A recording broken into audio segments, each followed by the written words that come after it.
Muitas pessoas elas acham que orar é simplesmente abrir a boca e sair falando, né, o que está sentindo, pensando e desabafando e etc.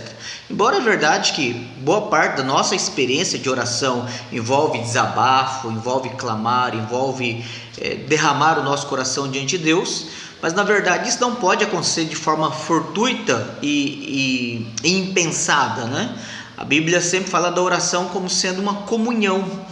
E a comunhão ela tem princípios morais que normatiza a relação de qualquer amizade, de qualquer relacionamento, quer seja um casamento, quer seja a relação entre irmãos, amigos, ambiente de trabalho. Você tem leis morais que regulamentam, que normatizam, de modo que nós sabemos como falar. Quando nós chegamos, pedimos licença, pedimos por favor, desejamos bom dia, boa tarde, boa noite. Então nós temos algumas práticas que elas são salutares, elas fazem bem à nossa vida e aos nossos relacionamentos. Na nossa comunhão com Deus, isso não é diferente. A Bíblia, ela encaminha para nós, nos encaminha melhor, né?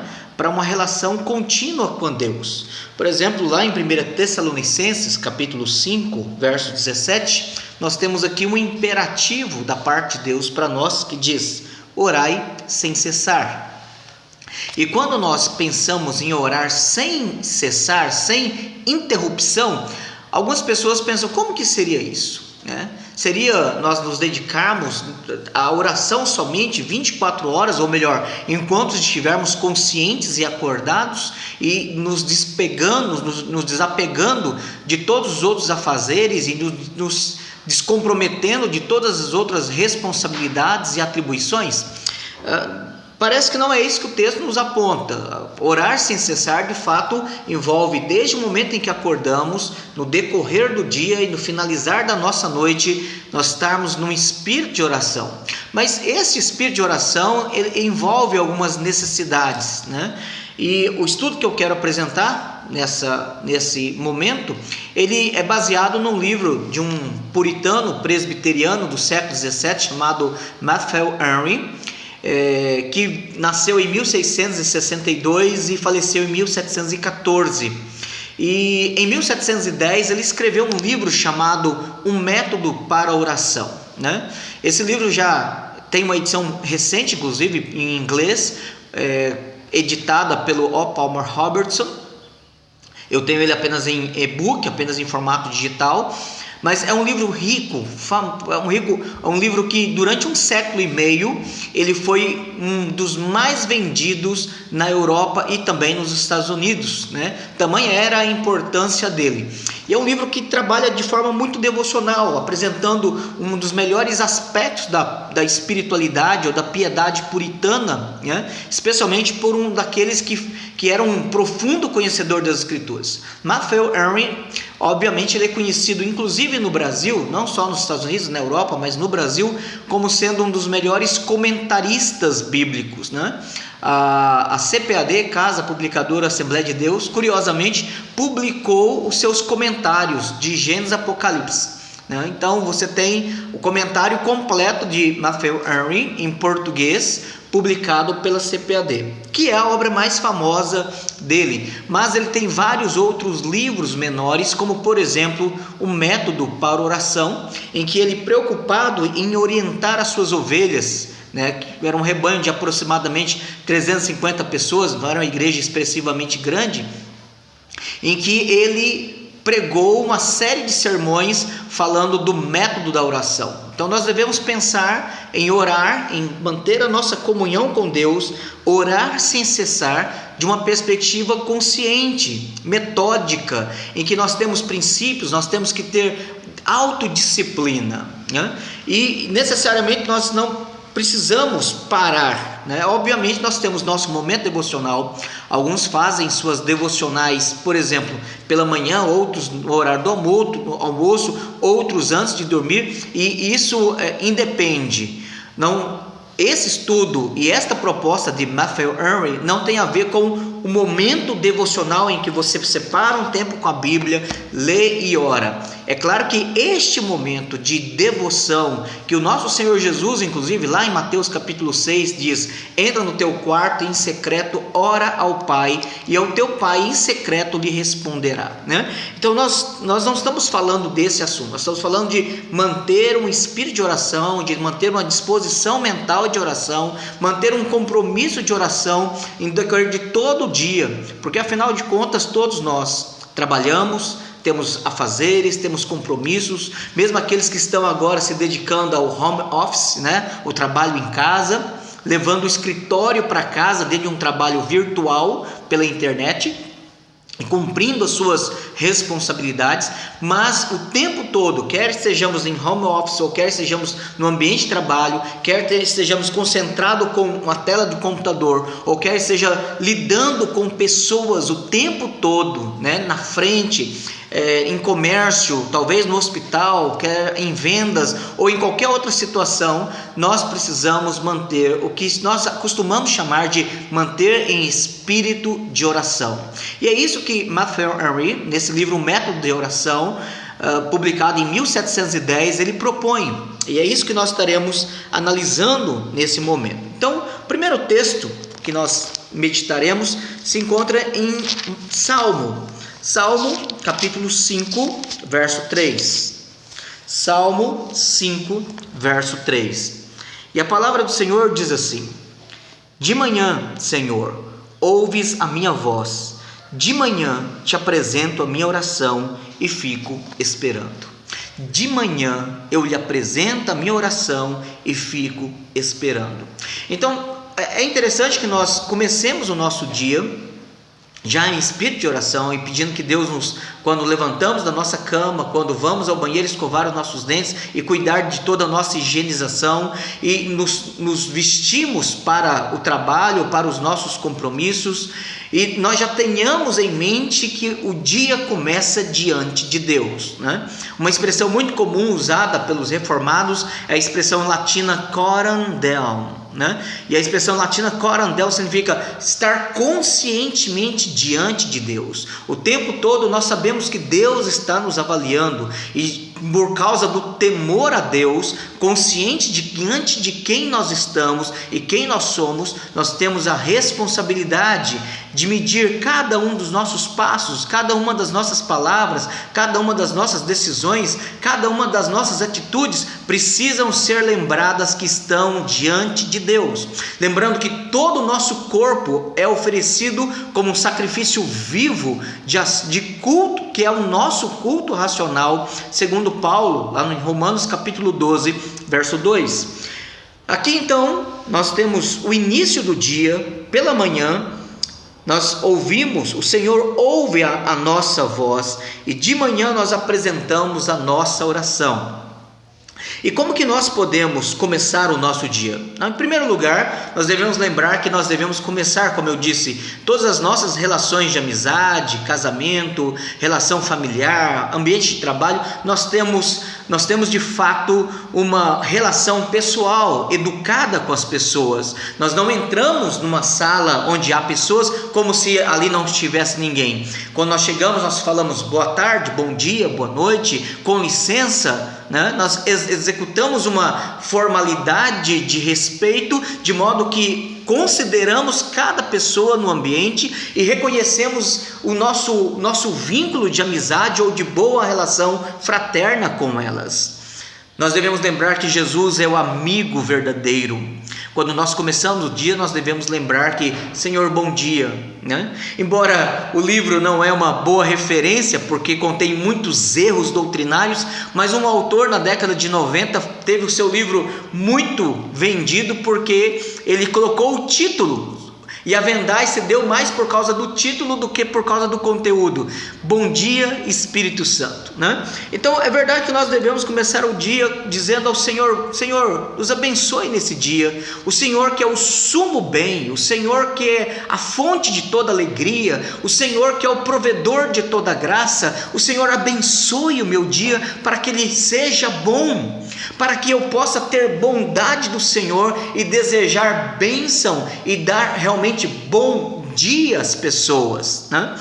Então nós devemos começar o nosso dia com a nossa comunhão com Cristo, lembrando que nele, por causa dele, para ele são todas as coisas, lembrando que nele nós temos a nossa vida e o sustento da nossa alegria, né? Nós devemos orar a Deus para que nesse momento em que nós iniciamos o nosso dia na presença dele, coram del, nós não sejamos abatidos por nenhum obstáculo, que nenhuma dificuldade nos impeça de glorificar a Deus, de servir a Deus, de desenvolver o nosso dia na presença dele, de buscar agradá-lo em toda e qualquer situação.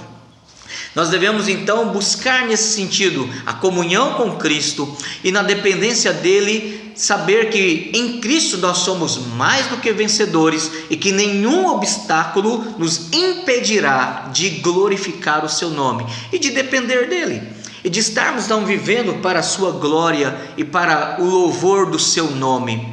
Mas ainda, em terceiro lugar, dentro da primeira divisão ainda, em que nós buscamos o Senhor, em que nós de manhã apresentamos a oração e nele ficamos esperando, para que de manhã o Senhor ouça a nossa voz, nós devemos também pedir sabedoria para todas as decisões. No decorrer de um dia, nós tomamos várias decisões, desde decisões simples, como se eu vou tomar café ou não, e a quantidade de café que eu vou tomar, se eu vou comer pão ou biscoito, ou dependendo de outra, um pedaço de bolo, dependendo da diversidade ou das poucas opções que eu tenho à mesa, dependendo quanto tempo eu tenho que usar entre a minha higienização, o meu café da manhã e o início das minhas tarefas, das minhas decisões quanto ao que é prioridade e o discernimento do que é urgente, dentro das minhas responsabilidades e contatos com pessoas, quer eu faça isso pelo computador ou pelo celular, mas dos contatos que eu preciso fazer para resolver e ter iniciativa para desdobrar as minhas responsabilidades. Então, em tudo isso, eu preciso buscar sabedoria da parte de Deus para as minhas decisões, discernindo cada momento, discernindo cada situação, discernindo os motivos do meu coração e discernindo também as situações e possíveis problemas que poderão vir, de modo que o discernimento vindo de Deus me leve a evitar pecar e me leve a evitar as situações embaraçosas e prejudiciais, não só para mim, mas para a vida de outras pessoas. E nisso, além da sabedoria, além do discernimento, nós também buscarmos a prudência, o cuidado antecipado com o que vamos fazer, o cuidado antecipado, a diligência, a atenção meticulosa daquilo que eu vou falar, das decisões que eu tomarei, daquilo que eu vou fazer e das atitudes ou compromissos que eu estarei assumindo. Eu preciso em todo tempo depender de Deus, o Deus que conhece o amanhã, me capacitando de forma prévia nas minhas decisões. Então, em primeiro lugar, nós precisamos começar o nosso dia com Deus. Nós precisamos começar o nosso dia dependendo do Senhor, acordando e a nossa consciência, os nossos pensamentos se elevando ante o altar do nosso Deus, sabendo que neste altar de graça nós temos misericórdia de Deus para o nosso bem, e sabendo que é a misericórdia do Senhor a causa de não sermos destruídos, e elas se renovam a cada manhã. Então nós, pelo início da manhã, ou aqueles que já começam o dia madrugando, sabendo que é a misericórdia do Senhor a causa de nós não sermos destruídos, de que o ontem não acarretará e não se arrastará nas consequências e danos para o dia seguinte, mas a cada novo dia nós começamos na presença do Senhor, na oportunidade de um novo começo, de novas oportunidades para um santo tempo na presença do nosso Deus. Em segundo lugar, nós podemos então passar o dia com Deus. Nós devemos começar o dia com Deus, mas nós podemos passar o dia com Deus. Salmo 25, verso 5. Salmo 25, verso 5.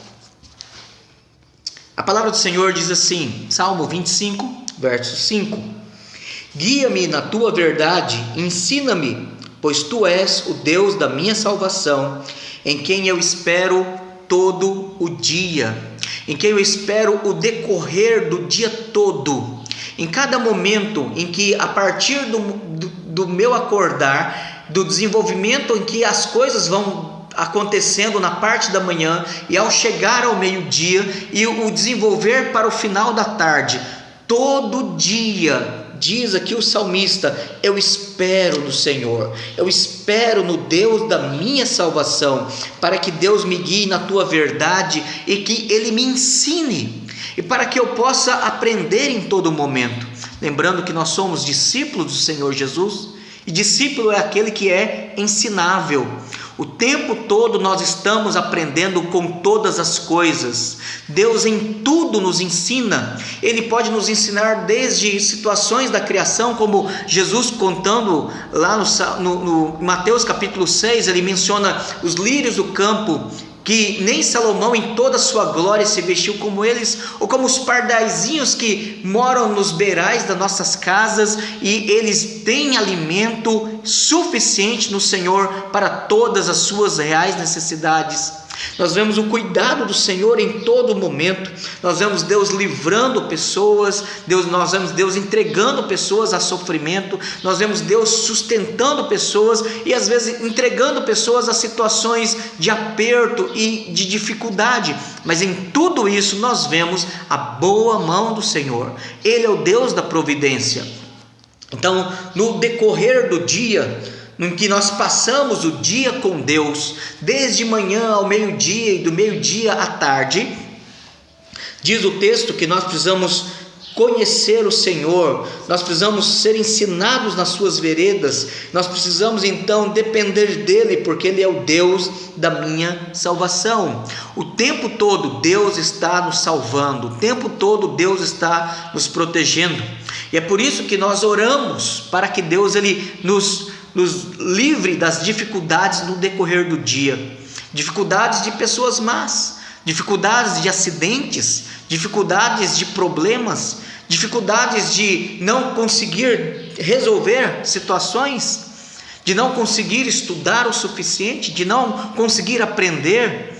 Às vezes nós temos o ledo engano, né? O engano comum de pensar assim, não, isso é simples, é fácil de resolver, eu vou lá e faço, desdobro e eu tenho experiência com isso. E às vezes as coisas travam, e elas não somente travam, mas elas não acontecem, elas não se desdobram, e os problemas se tornam maiores do que nós imaginamos. O nosso dia se torna improdutivo, o nosso dia se torna travado, os negócios não vão, o nosso trabalho não rende, simplesmente porque Deus resolveu não nos abençoar como precisamos.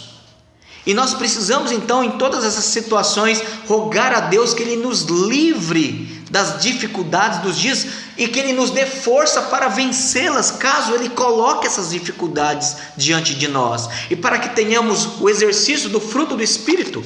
E lembrando, Gálatas capítulo 5, a palavra do Senhor, ela nos fala deste fruto que diz assim, Gálatas 5, 22 a 23, mas o fruto do Espírito é amor, alegria, paz, longanimidade, benignidade, bondade, fidelidade, mansidão, domínio próprio, e contra estas coisas não há lei. Nós precisamos que Deus Ele nos abençoe o dia todo, fazendo com que esses frutos estejam evidentes, atuantes, eles sejam operantes na nossa vontade, nos nossos pensamentos, nas nossas emoções, de tal modo que o fruto do Espírito seja abençoador na nossa vida e abençoe as pessoas com quem nós nos relacionamos. Então nós devemos passar o dia com Deus, nós devemos recorrer à providência como regra da nossa paciência, nós devemos recorrer à providência de Deus como regra da nossa paciência.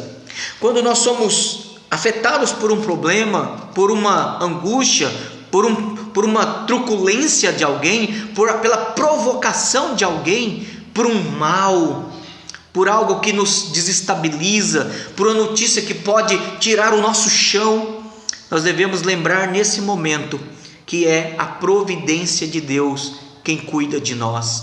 Nós devemos lembrar como José respondeu aos seus irmãos no capítulo 50 de Gênesis, verso 20: Vós, na verdade, intentaste o mal contra mim, porém Deus o tornou em bem, para fazer como vedes agora, que se conserve muita gente em vida.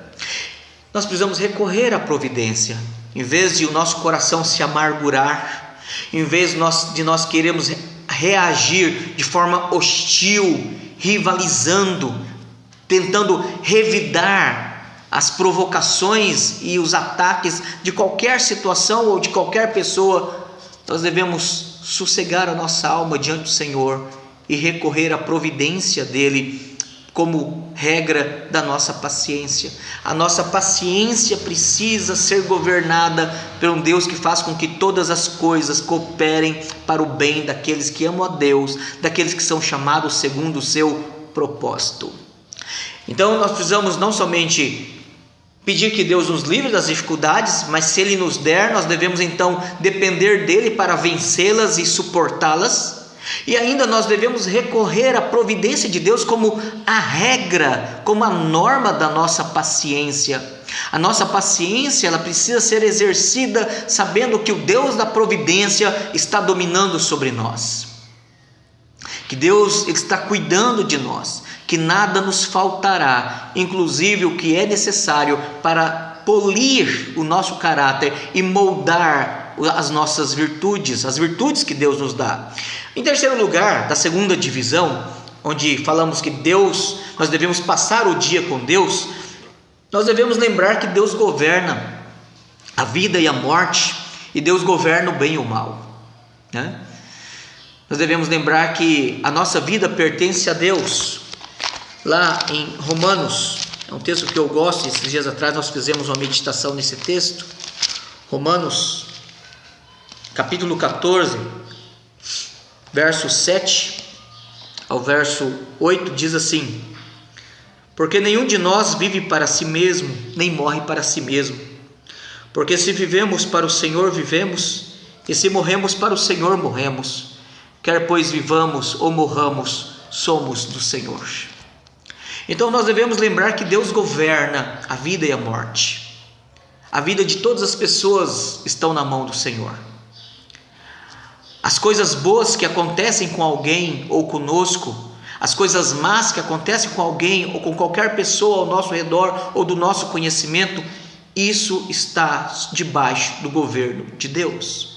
Então nós devemos passar o dia em cada situação sem nos assustar, sem entrar em pânico, sem criar uma situação de instabilidade, porque algo ruim, muito ruim aconteceu, algo mal aconteceu, ou alguém está sofrendo risco de vida ou de morte próximo a nós, e talvez a nossa própria vida seja ameaçada por causa disso.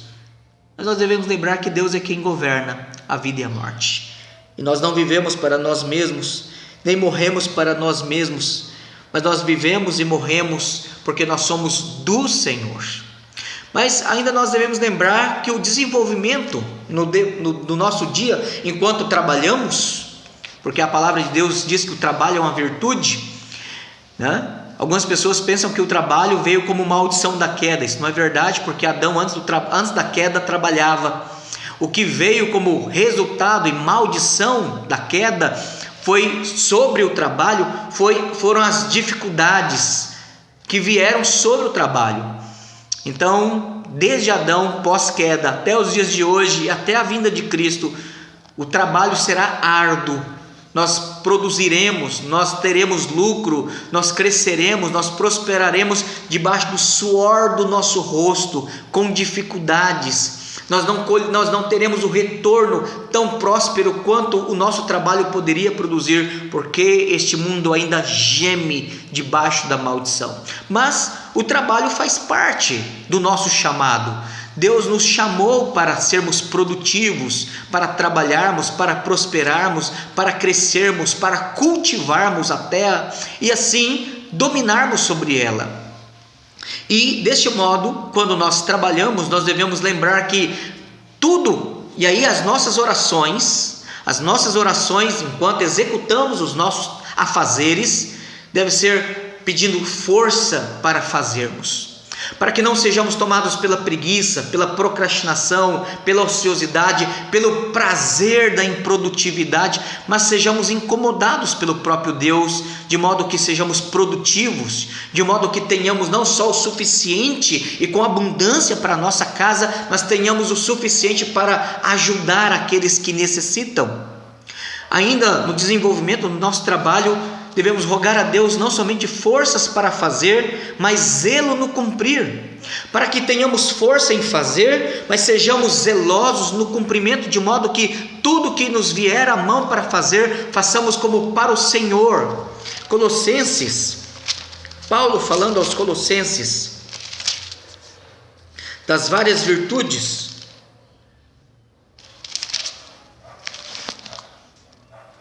do capítulo 3, Colossenses 3, capítulo 3, verso 23, tudo quanto fizerdes, fazei-o de todo o coração, como para o Senhor e não para os homens, cientes de que recebereis do Senhor a recompensa da herança. A Cristo Senhor é que estáis servindo.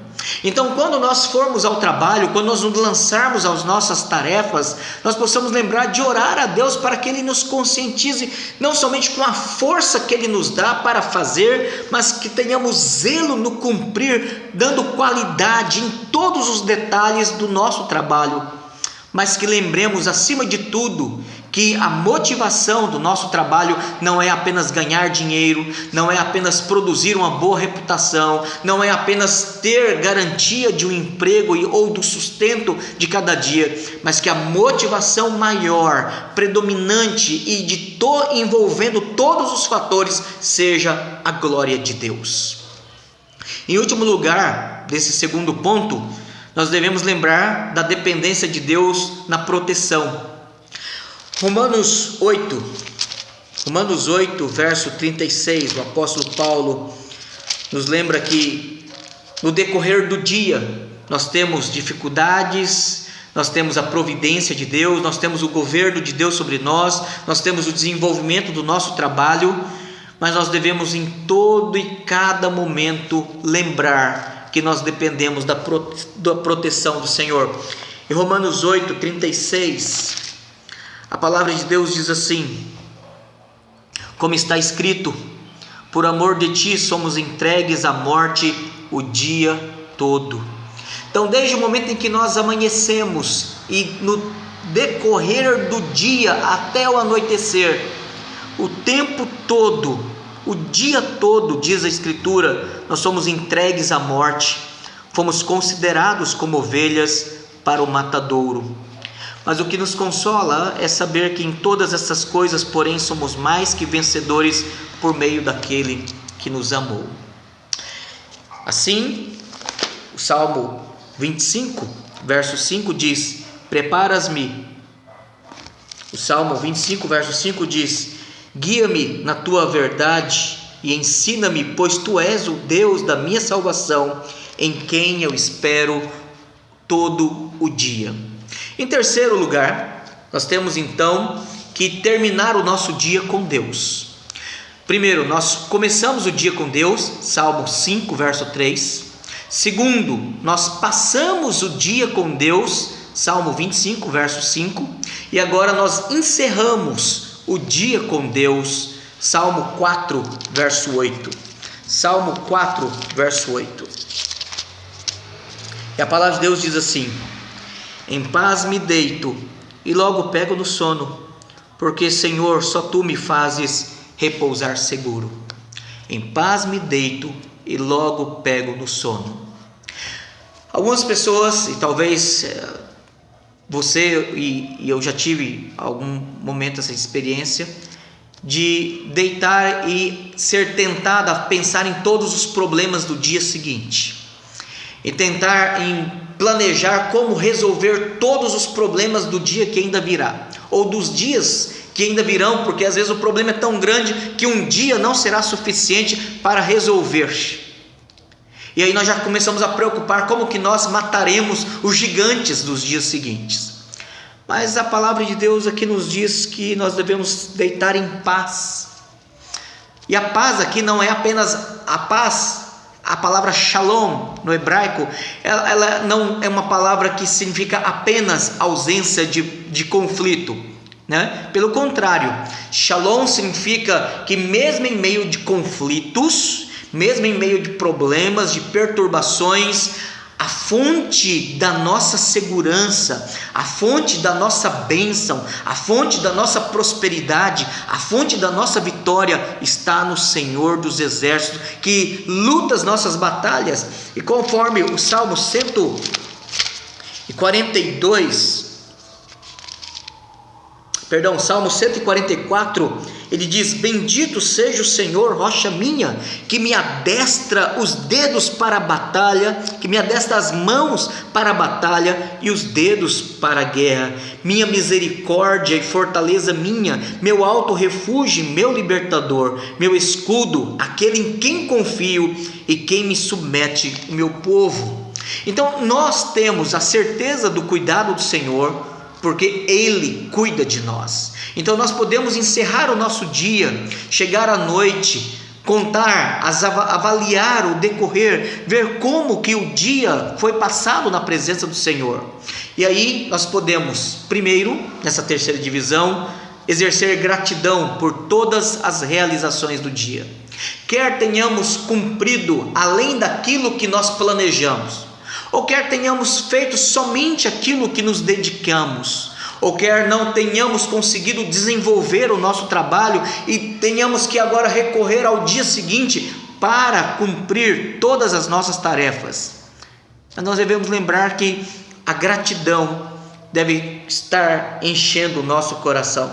Nós devemos recapitular, nós devemos contar, rememorizar o que Deus fez conosco, o que Deus fez por nós, o que Deus fez em nós no decorrer de todo o dia, para que a noite seja um motivo de gratidão, para que possamos adocicar a nossa alma com a gratidão, e não com a intranquilidade, e não com o desespero, e não com a insatisfação, porque senão estas coisas amargurarão a nossa alma e não nos edificarão em nada. Pelo contrário, o final do dia será cansativo, porque o pecado, ele rouba as nossas forças, e ingratidão, insatisfação, murmuração são pecados contra Deus que nos roubam as suas bênçãos.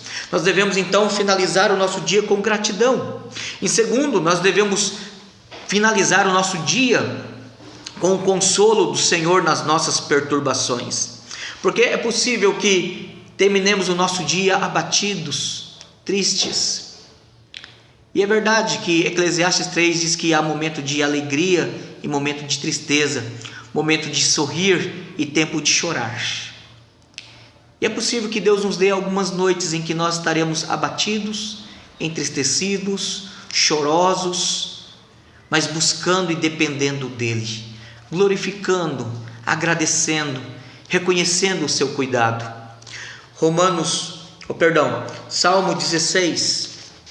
Salmo 16, verso 7. A palavra de Deus diz assim: bendigo o Senhor que me aconselha, pois até durante a noite o meu coração me ensina. E ele está falando aqui da necessidade da meditação. O nosso próximo estudo será sobre a prática da meditação, como que cristão pode meditar. E aí nós devemos lembrar então que durante a noite o Senhor, eu tenho sempre a minha presença, porque eu estou presente diante dele. Ele é onipresente, ele está cuidando de mim o tempo todo, em todo lugar. E o verso diz: pois até durante a noite o meu coração me ensina. E aí a meditação, nós avaliarmos no que erramos, no que não fizemos, o que poderíamos ter feito melhor, o que nós deixamos de fazer e que deveríamos ter feito. Então, em tudo isso, nós devemos lembrar de gratidão. E nós devemos lembrar não só da gratidão pelas realizações do dia, mas consolo nas perturbações vindas, perturbações que talvez ainda à noite estejam latejando no nosso coração, tristezas que estejam ainda nos acompanhando e impedindo que louvemos a Deus devidamente. Mas em terceiro lugar, nessa terceira divisão, nós devemos degustar o contentamento no que Deus nos deu. Nós devemos degustar o contentamento nas coisas que o Senhor nos deu. Todas as coisas vêm do Senhor. Paulo falando sobre o contentamento lá em Filipenses capítulo 4. Filipenses capítulo 4, do verso 10 ao verso 13. Aqui está um santo remédio para aquele momento em que o nosso coração é tentado à murmuração, é tentado ao descontentamento. E a palavra ela nos fortalece dizendo: alegrei-me sobremaneira no Senhor, porque agora uma vez mais renovaste a meu favor o vosso cuidado, o qual também já tinhais antes, mas vos faltava oportunidade. Digo isto não por causa da pobreza, porque aprendi a viver contente em toda e qualquer situação. Tanto sei estar humilhado, como também ser honrado. De tudo, em todas as circunstâncias, já tenho experiência, tanto de fartura como de fome, assim de abundância como de escassez. Tudo posso naquele que me fortalece. No final do dia, nós precisamos degustar o contentamento nas coisas que o Senhor nos dá. Quer sejam muito ou pouca, quer sejam alegrias ou tristeza, quer seja abundância ou quer seja escassez, em tudo e toda situação nós aprendemos a viver contentes. E encerrando, e nós podemos resumir que nós precisamos ter esse método de oração, para que, conforme Paulo nos orienta lá em 1 Tessalonicenses capítulo 5, verso 17, orai sem cessar. De fato, possamos começar o dia com o Senhor, nós passemos o dia com o Senhor e nós finalizemos o nosso dia com o Senhor, lembrando que é nele, é por causa dele e é para ele todas as coisas, e que aprendamos a ter um espírito de oração, para que o tempo todo possamos estar em diálogo com ele, recebendo o testemunho do Espírito, sendo fortalecidos pela graça, na comunhão com o nosso Senhor, que intercede por nós em todo momento de forma ininterrupta, mas na comunhão com o Pai, conversando com Ele em pensamento, em palavra, e agradecendo todo o cuidado que Ele nos dá. E que Deus nos abençoe em nome de Jesus. Amém.